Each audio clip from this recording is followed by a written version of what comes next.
वालेकुम स्टूडेंट्स। तो आज हम लोग करने लगे हैं एक्सरसाइज 1.2 का नेक्स्ट क्वेश्चन यानी क्वेश्चन नंबर 5। तो प्रीवियस लेक्चर में हम लोगों ने पढ़ लिया था क्वेश्चन नंबर 1, कर लिए थे क्वेश्चन नंबर 3 और 4। अब हम करेंगे क्वेश्चन नंबर 5 एंड 6।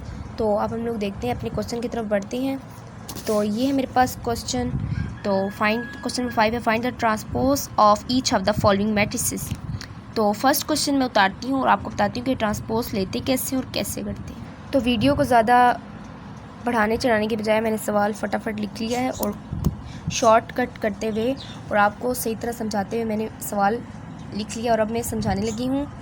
और अब आप देख रहे होंगे कि मैंने यहाँ पे ए इक्वल लगा दिया और इसको सॉल्व कैसे करना है आप लोगों ने बताना है कि ट्रांसपोज, इन सब का ट्रांसपोज लेना। ट्रांसपोज में क्या होता है, रो कॉलम में चेंज हो जाता है। रो किस में चेंज होता है, कॉलम में, और कॉलम रो में। तो आपको जो यहाँ पे वैल्यू दी हुई है ये किस में दी हुई है, कॉलम में दी हुई है। कॉलम को अपने रो में चेंज करना है, वो कैसे करेंगे आप देखते जाएं।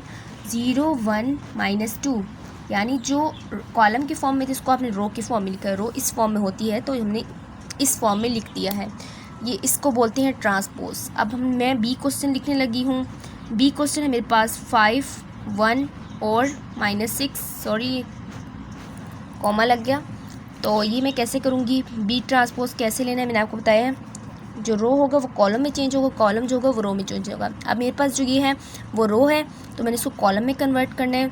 तो कैसे करेंगे, बस सिर्फ वैल्यूज़ को खड़ा करके लिख देंगे कॉलम के लिए।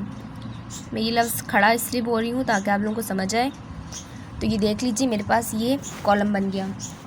नेक्स्ट मैं सवाल उतारती हूँ, नेक्स्ट सारे सवाल उतारूँगी और आपको तब दिखाऊँगी। तो जैसा कि आपको नज़र आ रहा है कि मैंने सारे सवाल उतार लिए हैं और नोट कर लिए हैं। अब मैं करूँगी आगे ट्रांसपोज। ट्रांसपोज मैंने आपको कहा था कि रो कॉलम में चेंज होता है, कॉलम रो में चेंज होता है।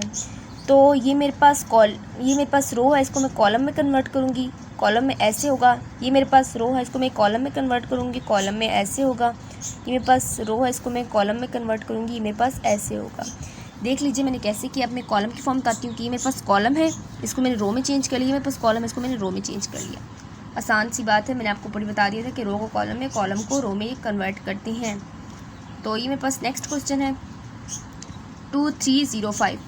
ये मेरे पास कॉलम है, इसको मैं रो में चेंज करूँगी, और ये मेरे पास दूसरा कॉलम है, इसको मैं रो में चेंज करूँगी। तो ये मेरा क्वेश्चन यहाँ पे कंप्लीट हो जाता है।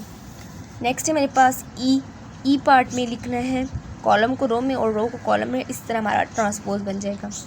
तो मेरे पास ये रो है, इसको मैं कॉलम में चेंज करूँगी, 2 3 बन जाएगा। और ये पास रो है, साइन आपने कोई चेंज नहीं करना, बस आपने रो को कॉलम में और कॉलम को रो में चेंज करते जाना, यही आपका ट्रांसपोज होता है। ये मेरे पास रो है, इसको मैं कॉलम में चेंज करूँगी। ये मेरे पास सेकंड रो है, रो किसे बोलते हैं, हॉरिजॉन्टली होता है। मैंने अपने प्रीवियस लेक्चर में सब कुछ समझा दिया था। और ये पास 3 4 ये ऐसे कॉलम की फॉर्म में आ जाएगा। नेक्स्ट क्वेश्चन है कि क्वेश्चन नंबर 6। तो इसको मैं बताती हूँ कैसे करना है। Verify that if A equal to 1 0 2 1 and B equal to 1 2 1 0 then A transpose of whole transpose equal to A B transpose, फिर दोबारा अगेन ट्रांसपोज लेना है जो कि हमारे पास बी के बराबर होगा। इसको हमने वेरीफाई करना है। तो क्वेश्चन में कॉपी पे उतारती हूँ। जैसा कि आपको नज़र आ रहा होगा कि मैंने सवाल उतार लिया है कॉपी पे। तो अब मैं क्या करूँगी, अब मैंने इसको आगे सॉल्व करना है। तो ये आप देख रहे होंगे कि पहला पार्ट मैंने लिख लिया है। पहले पार्ट के मैं लेफ़्ट साइड स्टार्ट करूँगी क्योंकि राइट साइड तो सिंपली दिया हुआ है। लेफ़्ट साइड में क्या करूँगी, left side equal to left hand side को लूँगी मैं ए ट्रांसपोज का होल ट्रांसपोज। ए ट्रांसपोज पहले मैं लूँगी, ए ट्रांसपोज में पहले सिंपली मैंने ए ट्रांसपोज ले ली, उसके बाद दोबारा मैं ट्रांसपोज लूँगी दूसरे स्टेप में। ए ट्रांसपोज में मैंने पहले ए की वैल्यू लिख लेती हूँ 1 0 2 1। ट्रांसपोज कैसे लेते हैं, ये जो रो है कॉलम में कन्वर्ट हो जाएगा, कॉलम है रो में कन्वर्ट हो जाएगा। कॉलम को हम रो में करते हैं तो 1 0 ऊपर आ जाएगा, और दूसरे कॉलम को हम रो में करते हैं तो 2 1 नीचे आ जाएगा।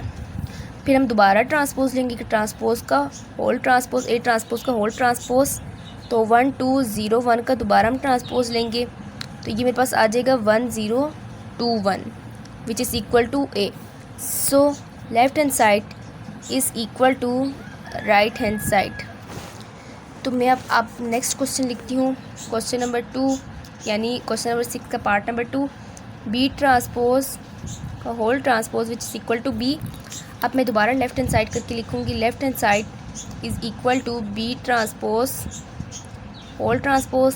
पहले मैं सिंपली अंदर वाला बी ट्रांसपोज लूँगी, बी ट्रांसपोज की वैल्यू है, बी की वैल्यू 11210, ट्रांसपोज लेकर करूँगी तो मेरे पास क्या आ जाएगा 1120। 1120 कैसे है, मैंने इस रो को कॉलम में कन्वर्ट किया। कॉलम के क्या मतलब है कि वर्टिकली लिखना हॉरिजॉन्टल को। उसके बाद मैंने दोबारा ट्रांसपोज लेना है, बी ट्रांसपोज का होल ट्रांसपोज 1120 का ट्रांसपोज, तो ये मेरे पास आएगा 1210 जो कि किसके बराबर है, बी के। So left hand side is equal to right hand side. तो देख लीजिए आप लोग, मैंने क्वेश्चन कर दिया है और इस क्वेश्चन को करने के लिए मुझे 6 मिनट भी नहीं लगे, 6 मिनट और तकरीबन हो रहे कुछ सेकंड्स।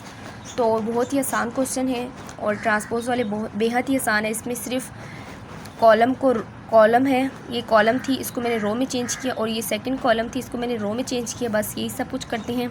और नेक्स्ट वीडियो में मैं नेक्स्ट एक्सरसाइज कराऊंगी। तब तक के लिए अपना ख्याल रखिए, अल्लाह हाफिज़। और ये सब क्वेश्चंस में 9th के लिए 9th के पेपर्स होने वाले बोर्ड के, तो इसलिए मैं सारा कुछ अपलोड कर रही हूँ ताकि वो लोग भी ईज़ी तरीके से अपने सवाल की प्रिपरेशन कर लें।